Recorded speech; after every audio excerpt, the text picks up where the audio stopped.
Calm me down with the rest of your talk. Take it over. ChatGPT, make me a Malloc. Spinning circles, ... Ta-da!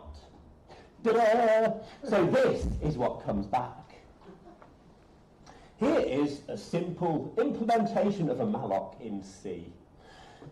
And to be honest, it is trivial. This is Systems Programming 101. This is a bump pointer allocator. So look, you've got a fixed size block of memory. You've got a pointer to the start of that block of memory. And every time you call Malloc, you just kind of shift the pointer along and give back the pointer before you shifted it. It's trivial. So memory allocator implementers, your jobs are not yet at risk, I hope. Well, I did ask it to make a more complex allocator, and it went and found a more complex allocator on GitHub, so maybe that's okay. I want to try and convince you that a production memory allocator is difficult. It's kind of, hard graft to make one of these. So this is to scale. Doug Lee's Malloc from the 1980s. Wow, it's probably when most of you were born, I would care to wager, but never mind, is 4,000 lines of code long. Okay, but that's not really kind of industrial grade memory allocation these days, sadly. JE Malloc is 29,000 lines of code, and SM Malloc, which is a production grade Microsoft allocator, it's only been around for 3 or 4 years or so, is 20,000 lines of code. So it's hard work to make a memory allocator. This is person years of effort.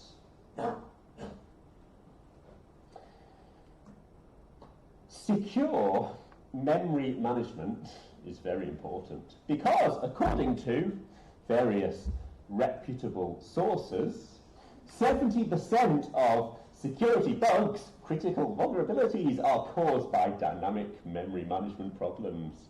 So this was true, Microsoft claimed, for their CVEs. This is from a Microsoft research report from 3 or 4 years ago. And Google says 70% of their memory bugs in Chrome, 70% of their bugs in Chrome were caused by dynamic memory. They also said that 75% of their bugs in Android are caused by dynamic memory as well. So pointers give us problems. This is the PL part of the talk here. Pointers give us problems. Right, so you can, unless you have Cherry over there, you can just kind of fabricate a pointer from thin air, where thin air is, an integer. You can go out of bounds on your pointers because, you don't have hardware bounds checking, and you can use pointers after you've freed them, sadly. There are some extensions, this is the architecture part of the talk now, from processor vendors that try to mitigate these memory management problems. So in the Cherry world, you have super fat pointers. So as well as having your pointer bits, okay, you've also got the base and the bounds of your pointer. You've got some metadata to say what you can do with that pointer. Can you read? Can you write? Can you execute? Can you do other magic operations?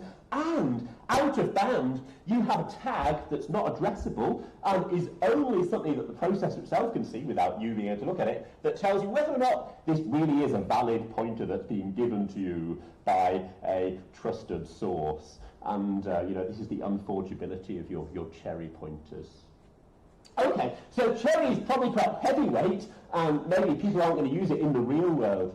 But anyway, maybe they will one day, maybe they will one day. But at the moment, it's not exactly kind of mainstream, is it? But you can buy a processor from ARM, which implements v8.5a of the architectural instruction set, and this has memory tagging extensions. So your 64-bit pointer has 4 bits of a tag, which gives you 16 colours.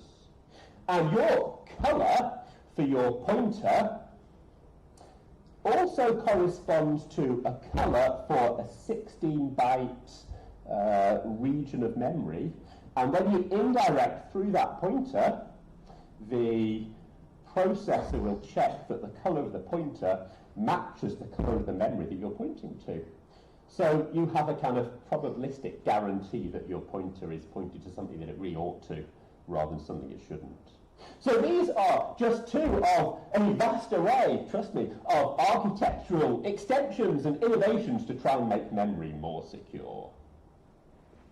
Right, so suppose you've got a legacy allocator. In this case, this is the Bohm garbage collector, which is in fact one of the thousands of pieces of software that has been ported to Cherry, and this is some code from the Cherry port. Okay, so look, there you go. If not defined Cherry pure capability. Well, if it is, then you have to do all these extra things here to make it work with your fat Cherry pointers.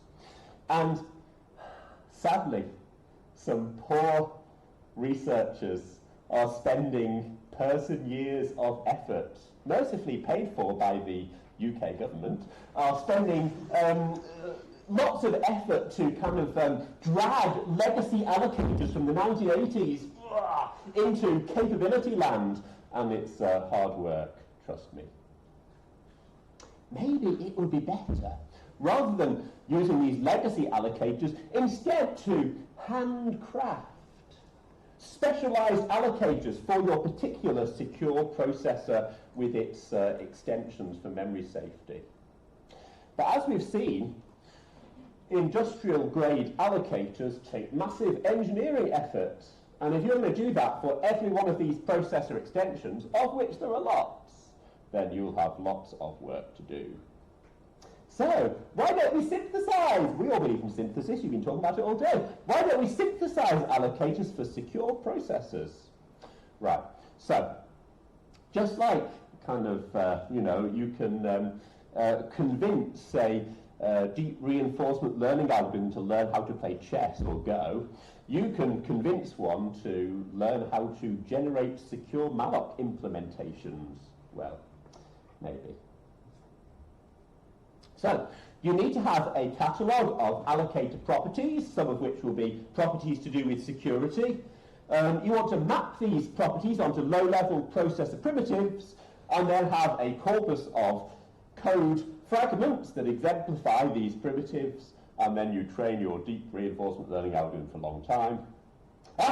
And to make sure it's correct, you do some model checking, and, well, that's it really. At least, basically, right, so we pulled kind of, interesting bits from systems programming, that's me, interesting bits from, machine learning, that's that guy there, and interesting bits from model checking, that's that person there, and sort of stirred the pot, and out popped this research funding proposal, which we thought was a bit of a joke, and sent it off to our funding agency, and they said, great, we'll give you hundreds of thousands of pounds to do this. So that's what he's going to do for the next 3 years.